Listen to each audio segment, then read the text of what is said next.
Welcome back, everybody, coast to coast, This Week in America.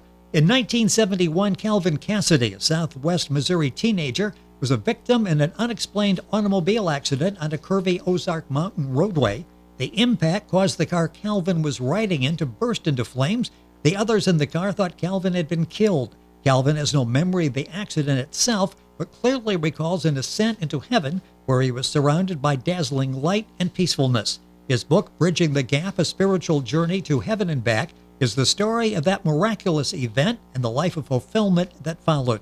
Calvin is a retired school teacher who taught middle and high school students for 35 years. He served as director of Christian education at his local Episcopal church for 15 years. He lives with his wife, Vicki, in Carl Junction, Missouri. Calvin Cassady, author of Bridging the Gap, A Spiritual Journey to Heaven and Back, is our guest on This Week in America. Hi, Calvin. Welcome to the program. It's great to have you with us today. Thank you. I'm glad to be here. What a fascinating book and the journey that you've been through. And let's just go right back to the beginning. Let's go back to that spring day in 1971. Talk about the circumstances that led up to that day, because you had a trip planned. You didn't share it with your parents, as I understand, but you had a trip planned Sure. that day. And then the accident, and that really shaped the rest of your life. What happened on that day? Well, we were going to Branson, which, if you're not familiar with Southwest Missouri, and back in 1971, there weren't the expressways you have now, so it was kind of a curvy road, especially once you got to the Branson area. And we were going out to Silver Dollar City, which was just barely anywhere at Yes. that particular time, but it sounded like a good thing to do. And so we were on one of those curvy roads, and it was the right time of the day to catch the sun, and we haven't ruled out possibly there was a mechanical failure as well. But anyway, the car we were driving plunged off, missed a corner, and plunged off the road and hit a tree, and immediately burst into flames. And so that's the accident part. Then this is where the miracle part of it starts from the very beginning, because the fact that we didn't burn up in the car is very interesting, because there were two gentlemen behind us in a utility truck, and they pulled us out of the car, and then that's the last anybody could find of them. They called the ambulance. They reported the accident to the highway patrol, but when the troopers got there, there was just the car and me and my two buddies, and so that's pretty remarkable in itself. Yeah, that's sort of the start of this miracle, isn't it? Yeah, I said, I referred to that chapter, short chapter, as my guardian angels, Yes. because that's factual there. Yes. Anyway, the ambulance came. I do remember riding for a short distance to the Branson regional hospital. My two partners were left at that hospital. They didn't even let me. I went in, came right back out, and got in to the ambulance and headed to St. John's in Springfield, Missouri, which was about 30, probably 35 miles away. And the reasoning for that was, and this is what the doctor told me when we met up at St. John's, because he came up to visit the other two boys, and he was consoling them about the law, about my loss. Wow. And he said that the reason that they didn't, I didn't hang around there was because he didn't think there was any hope, and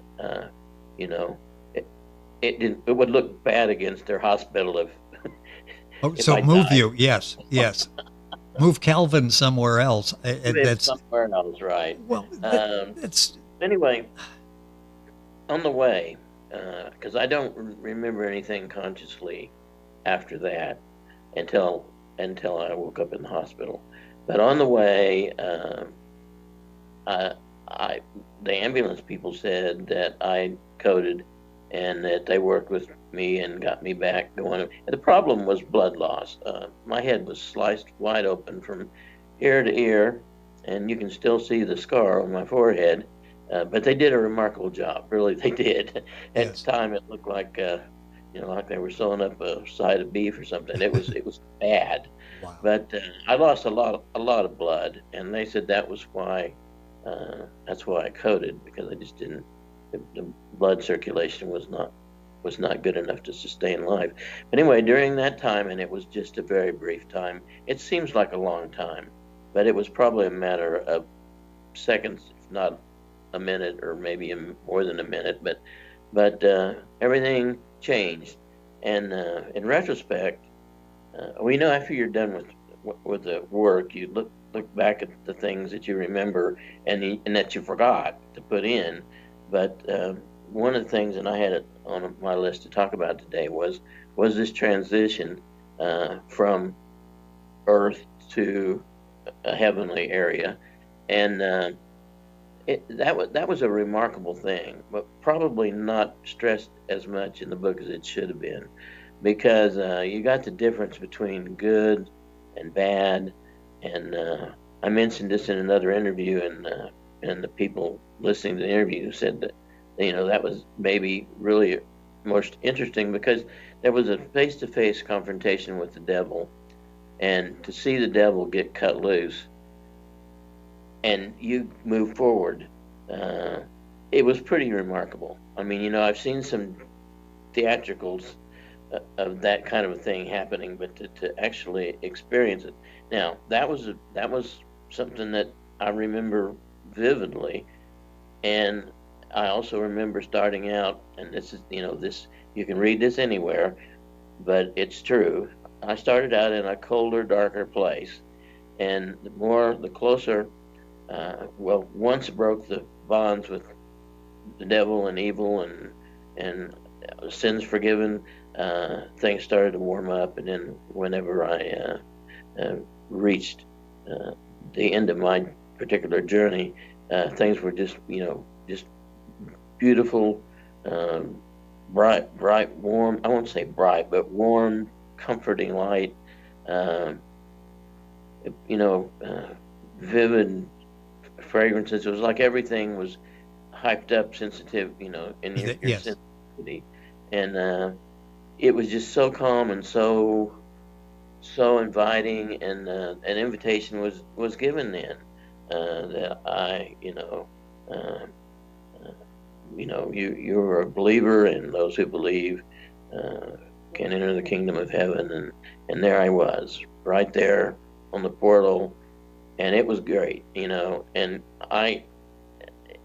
but I wasn't very old. I was only 19 years old, and when you experience that look back, uh, which I perceive to be almost uh, a judgment. You talk about the judgment No, day, yes. Yes. judgment day, um, and there was. I mean, I guess the first thing was I was remarked. I mean, we all have things that we ask forgiveness for, and but they were all gone. I mean, there was it was like a clean slate, nothing, uh, which kind of highlighted the fact that I was 19 years old, and I had done things, but the bad things were all gone, and that was something that I Yes. was extremely thankful for.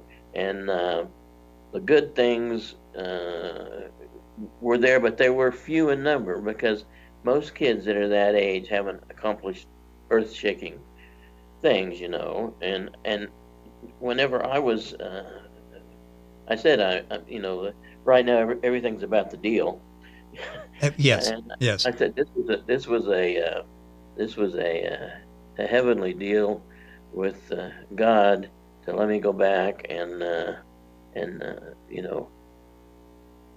sell his story as a first account witness, that there is indeed uh, a hereafter, and something to look forward to, and something to understand, that you know it's not Yes. it's not just made up or a figment of somebody's imagination, or words in a book that people don't read enough anymore. And you're doing that so effectively in the book Bridging the Gap, A Spiritual Journey to Heaven and Back. Calvin Cassady is our guest on the program. The book's available at Amazon. If you go to our website, thisweekinamerica.us, you can link on directly to Amazon and information on Calvin's book. If you Google it, Cassady is Cassady. It's interesting when you came back. Talk about what you went through and how difficult it was early on to talk about this. Did you even know what to do with this information when you came back? I really didn't, and we were almost afraid to share it because it was something that most people would find Yes. hard to believe. Yes. The coming back was the reverse of going, and that was probably the scariest part of the whole thing. Even more frightening than not knowing what was going to happen next, because I knew when I went back that the devil was waiting to return. Yes. And Yes. things were going to get, and when I woke up, thankful to be alive, but almost fearful of a new understanding of just how scary it is to live on earth without God. And but fortunately, it was a Catholic hospital. I got lots of theological help. The nurses and the priests there were fantastic, and it was almost like they knew what I was going through, and they were very good to talk to. But it just had, the reacclimation to Earth was a process, and it was, it was part of the healing process. And I was in the hospital to get physically better, but I really needed that time, and that's being surrounded by, clerical people. Oh, yes. Yes. To kind of ease you back into a situation that you knew wasn't the best, and ever since then, I look at the way things are today, and there's some simple answers. Um, if God can truly, do all things, then there's so many issues that we are at the top of the list, but unfortunately, that's not it. Those are Yes. not they're Yes. not what people are talking about, and but I know that it's a real thing, and the influence of the devil is just Well, you put all you of just can't that see. into focus for us in the book, Bridging the Gap, A Spiritual Journey to Heaven and Back by Calvin Cassady. You go through your life and what a tornado you went through, health issues that you've gone through. So there were the ups and downs, but you felt guided by the Holy Spirit throughout all of this process. Time is going by way too quickly. Let's talk about the decision a couple of years ago to write the book. I understand it was during Easter season when you suddenly realize this is really a story that I need to share. Talk about all of these years and finally the decision. I need to take this message and write about it. Well, it happened at church, and it was a situation where a sermon, and when they were talking about sharing, everybody has a story to tell, and we need to, you know, and I look around because I've been going to church for years and years, and when you've gone through what I went through, and they talk about things that are mysterious, and you kind of, I mean, you look at, sometimes you shake your head and go, "That's not the way it is," Yeah, exactly. Yes. or Yes. but you don't yell out, "Sorry, priest, that's wrong." Yeah. Yeah. I've been there, and But that's not what happens. anyway, he challenged us to do basically to write out a line or write out a paragraph, and they weren't to share, they were just to kind of get you thinking, and but then he talked about spiritual autobiographies and things like that, and I looked that up and figured out, I mean, I had all this information, but I didn't have any way to bind it together, and but so it's kind of a memoir, but not completely complete memoir. It's just from I guess, a popular term in religion today is rebirth or reborn, being reborn. Um, so that's, kind of where we are right Well, yeah, now. you're sharing the story. We've got a couple minutes left. Talk about when it's over. It's a remarkable story, and we're there with you as you go through the process. But when we finish the book, what do you hope that we as readers take away from your story? Uh, One of the things that I want people to feel, I want them to feel comfortable being Christian. I want them to feel empowered to step out when you have that neighbor down the street who needs some help, or you've had lately. I had a cousin that lost her husband you know just suddenly. It was a terrible accident. You know that you've got words that can comfort, because the biggest thing people worry about dying is how horrible it's going to be. Yes. And if you're a surviving spouse or something like that, it's comforting to know that somebody that cares about you will share that kind of stuff. And I want people to feel like you don't have to have a near death experience. We're all covered, by the same. God takes care of all of us, and sometimes it's hard to get people to take that step, and then and get that warm feeling that that sometimes even the worst thing has got an out, and you begin to realize. Another suggestion: we have a gentleman at our church that, honest, I mean, I've never seen a miracle like it, but I know that his wife has had a copy of the book, and we've been in contact lately. And after he has been in the hospital since April, he got to come home yesterday, and I'm looking forward to visiting with her, because she's having a lot of problems with sleep, but she's had I'm sure the greatest experience she could ever have. And you couldn't come through an experience like that feeling like there wasn't somebody else Yes. that saw him through. So that's the big thing that I want. I want them to feel empowered, and that they too can do things like that. I worked in school, and school back then was a challenge, and now it would be even more of a challenge. And you have opportunities at church, and you have opportunities at work. And I know whenever I was some of the stories in the book, each one of them was a mini miracle, because we went into I would go into a situation, and somebody said, "Well, how did you know what to say?" And I would have to say, honestly, I didn't, but it Yes. all came out really, really good. So that's when you step out and say, I need to be here. Somebody help me get through this. Well, you're helping a lot of people. It's a remarkable story and a helpful story that you're sharing with everyone in the book, Bridging the Gap, A Spiritual Journey to Heaven and Back by Calvin Cassady. That's Cassady. Book, of course, available at Amazon. You can link on directly to Amazon by going to our website, thisweekinamerica.us.